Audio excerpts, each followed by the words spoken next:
अस्सलाम वालेकुम dear candidates, AP physics, lecturer physics and subject specialist physics. जब हम मुकाबले के इम्तिहान की तैयारी करते हैं तो हमें बहुत सारे मसाइल का सामना करना पड़ता है। पहली बात, हमें ये पता नहीं चल रहा होता कि हम कहाँ से स्टार्ट करें और करें तो क्या करें, पढ़ें तो क्या पढ़ें और पढ़ें तो कहाँ से पढ़ें, कैसे पढ़ें। अब मोस्टली कैंडिडेट्स क्या करते हैं, वो मार्केट में जाते हैं और वहां से बुक शॉप वाले से कोई एक बुक उठा के ले आते हैं। सिंपल सी बात ये है कि बुक शॉप वाला एमएससी फिजिक्स या एमफिल फिजिक्स तो नहीं है, ना ही वो प्रोफेसर है। उसने आपको कौन सी बुक देनी है जिसमें उसको कमीशन ज्यादा मिलता है? Very simple. सो तो अब आपको देखना चाहिए ना कि बुक कौन सी अच्छी है। दूसरी बात ये है कि आप कोशिश करें कि आप एमसीक्यू वाली कोई भी पाकिस्तानी या लोकल बुक ना लीजिए। Reason behind so many mistakes होती हैं और एमसीक्यूज पढ़ने से आपका टेस्ट क्लियर नहीं होता। अब मैं आपको तरीकाकार बताने जा रहा हूं। सपोज करें कि हमने एक टॉपिक सेलेक्ट किया है, कॉम्पटन इफेक्ट। अब कॉम्पटन इफेक्ट हमने एफएससी में भी पढ़ा, बीएससी में भी पढ़ा, वैसे भी हम मॉडर्न फिजिक्स में पढ़ते रहते हैं। अब इसमें अगर एमसीक्यू आता है एफएससी लेवल का, बीएससी लेवल किस तरह का आ सकता है, किस वे से आएगा। अब सादा सी बात है कि वो हमसे कॉम्पटन इफेक्ट की डेफिनेशन तो नहीं पूछेगा, ठीक है? तो क्या पूछेगा? देखिए, डेफिनेशन हमें आनी चाहिए लेकिन हमारा कॉन्सेप्ट उसके बारे में क्लियर होना चाहिए। ये वो प्रोसेस होता है जिसमें एक एक्सरे जो होता है, ठीक है, वो टकराता है किसी इलेक्ट्रॉन के साथ, किसी टारगेट के साथ, ग्रेफाइट टारगेट के साथ, उसमें मौजूद इलेक्ट्रॉन के साथ। तो अपनी कुछ ना कुछ एनर्जी, ठीक है, अपनी कुछ ना कुछ एनर्जी उसको दे देता है। अब इसके बाद क्या हो जाता है कि ये फोटॉन स्कैटर हो जाता है। स्कैटर होने के बाद क्या होगा? सिंपल सी बात है भाई, उसकी एनर्जी हुई कम। अब एनर्जी और फ्रीक्वेंसी तो एक दूसरे के डायरेक्टली प्रोपोर्शनल हैं। अगर उसकी एनर्जी कम हुई है, कहाँ गई? इलेक्ट्रॉन की तरफ चली गई। कुछ एनर्जी इलेक्ट्रॉन की तरफ चली गई। अब उसकी एनर्जी जो कम हुई है तो उसकी फ्रीक्वेंसी भी कम होगी। तो F dash is less than F. अब उसकी स्केटरिंग के बाद फ्रीक्वेंसी कम हो गई। अगर फ्रीक्वेंसी कम हुई तो फ्रीक्वेंसी और वेवलेंथ को इनवर्सली प्रोपोर्शनल होते हैं, तो वेवलेंथ उसकी क्या हो जाएगी? ज्यादा हो जाएगी। तो जब आपका कोई भी एक्सरे फोटॉन किसी भी टारगेट से टकराता है तो उसकी वेवलेंथ क्या हो जाती है? बढ़ जाती है। उसकी फ्रीक्वेंसी क्या हो जाती है? कम हो जाती है। उसकी एनर्जी क्या हो जाती है? कम हो जाती है। तो कोई भी इससे रिलेटेड एमसीक्यू आता है तो आप इजिली कर सकते हैं। अब हम देखते हैं कि होता क्या है। चेंज ऑफ वेवलेंथ जो है उसे एक्सप्रेस किया जाता है on the basis of electromagnetic wave theory. अब कॉम्पटन ने ये सजेस्ट किया था कि एक हमारा फोटॉन, एक्सरे फोटॉन जो है, वो जब टकराता है किसी भी टारगेट के अंदर मौजूद इलेक्ट्रॉन के साथ, तो इस कुलयन के दौरान वो अपना कुछ मोमेंटम और अपनी कुछ एनर्जी उसको ट्रांसफर कर देता है, ठीक है? तो फोटॉन जो है वो स्कैटर हो जाता है। उसकी एनर्जी क्या हो गई? कुछ एनर्जी तो ट्रांसफर हो गई। अब उसकी एनर्जी कम हो गई, फ्रीक्वेंसी कम हो गई, वेवलेंथ क्या हो गई? बढ़ गई। अब उसमें हमने देखा कि उसकी वेवलेंथ जो है वो कितनी बड़ी, ये है shift lambda s minus lambda is equal to h over m naught c 1 minus cos theta। अब जाहिर सी बात है कि उसने हमसे कैलकुलेशन तो कोई नहीं पूछनी, उसने ये कॉम्पटेंस शिफ्ट है। अब कॉम्पटेंस शिफ्ट जो है, कॉम्पटेंस शिफ्ट इन वेवलेंथ जो है, ये मिनिमम कब होगी, मैक्सिमम कब होगी? ये देखिए, इसमें आप वैल्यू क्या पुट करें कॉस थीटा की, थीटा की वैल्यू क्या पुट करें? मैक्सिमम होगी। क्या पुट करें? मिनिमम होगी। अगर हम कॉस की वैल्यू पुट करते हैं 180 डिग्री, तो हमारे पास ये डेल्टा लैम्डा जो है वो 2h over m not c आता है। तो मैक्सिमम वेवलेंथ ये कॉम्पटेंस शिफ्ट कब होगी? ये होगी 180 डिग्री पर। मिनिमम कब होगी भाई? 0 होगी। कब होगी? जब आप का 0 पुट करते हैं। जब आप 90 पुट करते हैं तो तब हमारे पास ये कॉम्पटेंस शिफ्ट जो है ये बन जाती है h over m not c। इसका नाम है कॉम्पटन वेवलेंथ।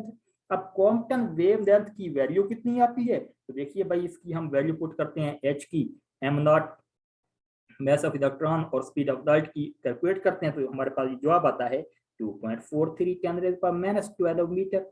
अब 2.43 10⁻⁻12 मीटर या 2.43 पिकोमीटर या 0.0243 एंगस्ट्रॉम, यहाँ से हमारा एंगस्ट्रॉम का कॉन्सेप्ट आ गया। अब एंगस्ट्रॉम क्या होता है? ये यूनिट ऑफ डिस्टेंस है, वेवलेंथ है।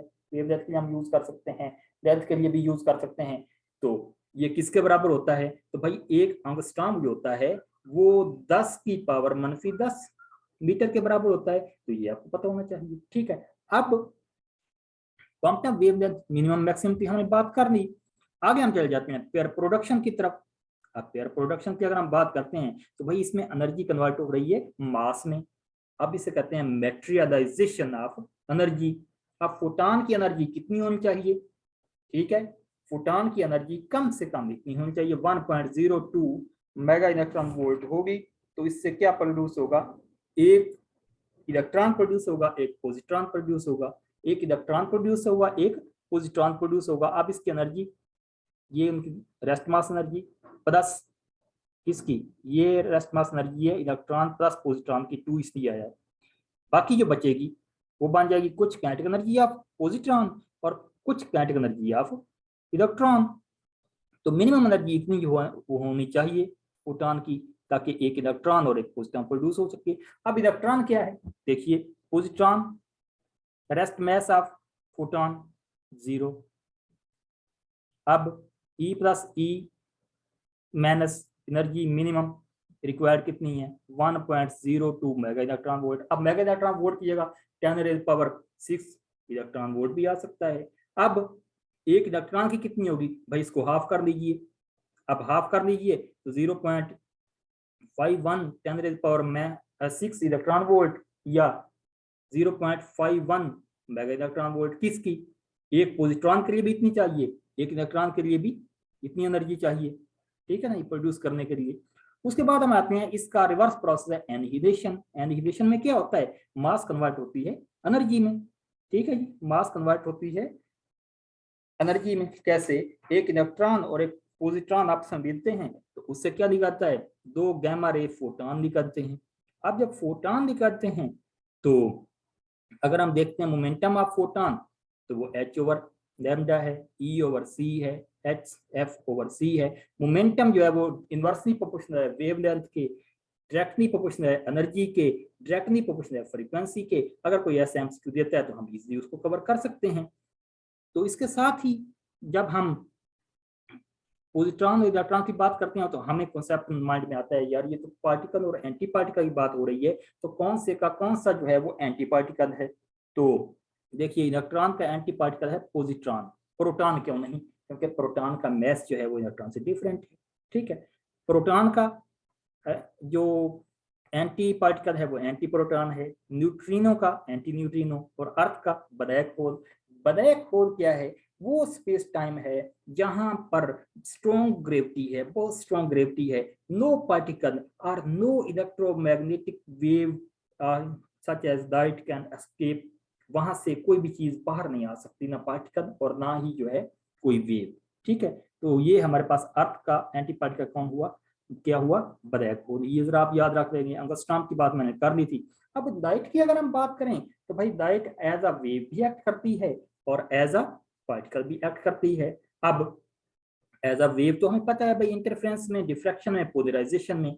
अब पोलराइजेशन की अगर हम थोड़ी सी बात करें तो पोलराइजेशन किसकी होती है? ये होती है ट्रांसवर्स वेव की। लॉन्गिट्यूडनल की पोलराइजेशन नहीं होती। तो आवाज जो है, हमारी साउंड जो है वो क्या है? एक लॉन्गिट्यूडनल या कंप्रेशनल वेव है, तो इसकी पोलराइजेशन नहीं होगी। तो which one can not be polarised?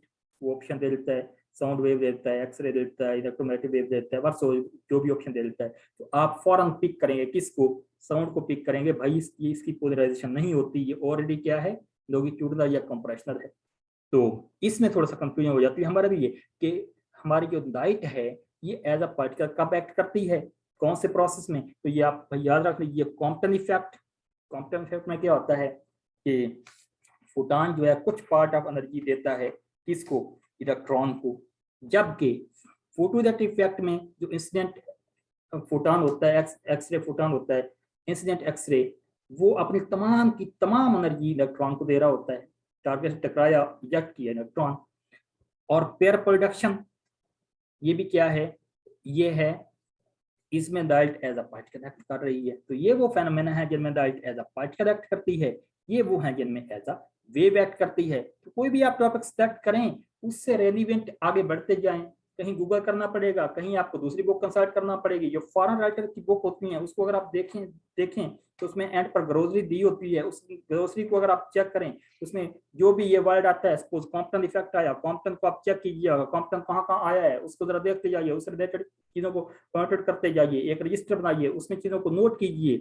क्योंकि जब पेपर वाली रात होगी, टेस्ट वाली रात होगी, तो आपके पास रिवाइज करने का टाइम होगा, बस बुक देखने का, बुक्स सारी पढ़ने का टाइम नहीं होगा। बुक्स देखिए और उनमें से शॉर्ट शॉर्ट से ये चीजें नोट कीजिए, और ये फिंगर टिप्स पर होनी चाहिए क्या फार्मूला, और फिंगर टिप्स पर होनी चाहिए ये कैलकुलेशन छोटी मोटी जो होती हैं, और बाकी जो है वो बंदे को अंदाजा हो जाता है कि हम यहाँ ये वैल्यू पुट करें क्या जवाब आएगा। अब फौरन पिक कीजिए, क्योंकि सोचने का इतना टाइम तो नहीं होता। 100 MCQs के लिए हमारे पास 90 मिनट्स होते हैं। अगर आपको प्रिपरेशन में कोई मुश्किल आ रही है तो हमसे रब्ता कीजिए भाई। For preparation online class 0333695800।